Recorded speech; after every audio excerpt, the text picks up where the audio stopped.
Hey guys, welcome to my YouTube channel. In this video, I will show how to send voice message on iPhone with latest iOS 17. First, launch Messages app on your iPhone. Now, search for a contact of the person that you want to send an audio message.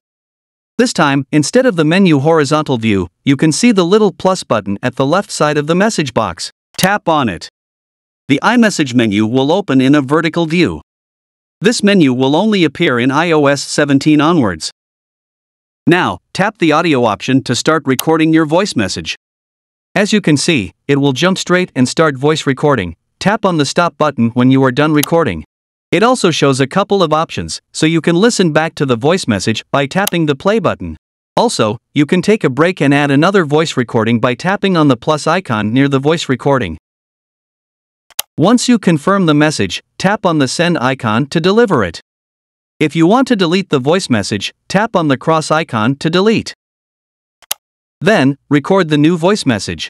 That's how to send voice messages on iOS 17 and later versions on an iPhone. Thanks for watching. Please like and subscribe to our channel for the latest tips and tricks videos.